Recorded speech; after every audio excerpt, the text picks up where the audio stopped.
Hello दोस्तों, आप लोग कैसे हैं। आप लोगों का स्वागत है एस आर्ट लर्निंग में। इस चैनल के माध्यम से आप लोगों को डेली डिक्टेशन और आउटलाइन प्रोवाइड किया जाता है। यदि इस डिक्टेशन का आउटलाइन नहीं पता है तो इसी वीडियो में लिंक दिया गया है, वहां से जा कर के आप लोग अच्छे से रिवीजन कर लें और अपनी स्पीड को बढ़ा सकते हैं। और ये डिक्टेशन दैनिक जागरण से स्टार्ट होगा 80 वर्ड प्रति मिनट 5 सेकेंड बाद।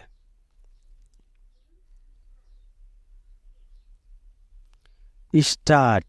बंगाल को लेकर यह आशंका सही साबित होना चिंताजनक भी है और राष्ट्रीय शर्म की विषय भी कि वहां चुनाव बाद हिंसा हो सकती है। बंगाल में राजनीतिक हिंसा का सिलसिला चुनाव के पहले ही कायम हो गया था। राज्य में हिंसा की अनेक घटनाएं चुनाव के दौरान भी देखने को मिली और अब चुनाव समाप्त हो जाने के बाद भी देखने को मिल रही हैं। तृणमूल कांग्रेस समर्थक विरोधी दलों और विशेष रूप से भाजपा नेताओं एवं कार्यकर्ताओं को निशाना बना रहे हैं। ऐसा तब हो रहा है जब चुनाव आयोग के निर्देश पर बंगाल में केंद्रीय सुरक्षा बलों की तैनाती 19 जून तक बढ़ा दी गई है। ऐसा चुनाव बाद हिंसा की प्रबल आशंका को देखते हुए किया गया था। यह आश्चर्यजनक है कि बंगाल में केंद्रीय सुरक्षा बलों की 400 कंपनियां तैनात हैं और फिर भी वहां हिंसा हो रही है। इसका सीधा अर्थ है कि यह हिंसा तृणमूल कांग्रेस नेताओं के इशारे पर हो रही है।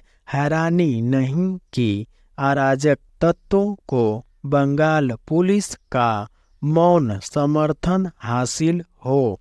इसके आसार इसलिए हैं क्योंकि राज्य में विधानसभा चुनाव के दौरान भी बड़े पैमाने पर जो हिंसा हुई थी वह बंगाल पुलिस के मुखदर्शक बने रहने के कारण ही हुई थी और इसी के चलते तमाम भाजपा कार्यकर्ता और उसके समर्थकों की हत्या की गई थी।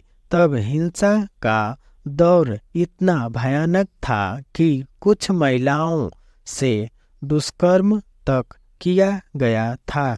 उस समय आतंक का ऐसा माहौल बनाया गया था कि कई लोगों को अपना घर बार छोड़कर पड़ोसी राज्य असम में शरण लेनी पड़ी थी। 2021 में विधानसभा चुनाव के बाद हुई हिंसा का संज्ञान लेते हुए कलकत्ता उच्च न्यायालय ने सीबीआई को हिंसक घटनाओं की जांच करने को कहा था। इस जांच के दौरान तृणमूल कांग्रेस के अनेक नेताओं को गिरफ्तार किया गया था, लेकिन ऐसा लगता है कि यह कार्रवाई भी तृणमूल कांग्रेस के अराजक तत्वों के दुस्साहस का दमन नहीं कर सके। इसका प्रमाण 2023 में पंचायत चुनाव के दौरान हुई भीषण हिंसा से मिला था, जिसमें 40 से अधिक लोगों की जान गई थी। इस लोकसभा चुनाव में भी हिंसा के चलते कई लोगों की जान जा चुकी है। यह ठीक है कि चुनाव बाद हिंसा पर कलकत्ता उच्च न्यायालय ने नाराजगी व्यक्त करते हुए यह कहा कि यदि राज्य सरकार हिंसा पर लगाम नहीं लगा सकती तो केंद्रीय सुरक्षा बलों को बंगाल में 5 साल तक तैनात करने का आदेश देना पड़ सकता है। उच्च न्यायालय की इस कठोर टिप्पणी के बाद भी ममता सरकार की सेहत पर शायद ही कोई असर पड़े, क्योंकि वह सारा दोष विरोधी दलों पर मढ़ देती हैं और जब तक बंगाल में हिंसा के लिए ममता सरकार को सीधे तौर पर जिम्मेदार नहीं ठहराया जाएगा तब तक राज्य के हालात सुधरने वाले नहीं हैं।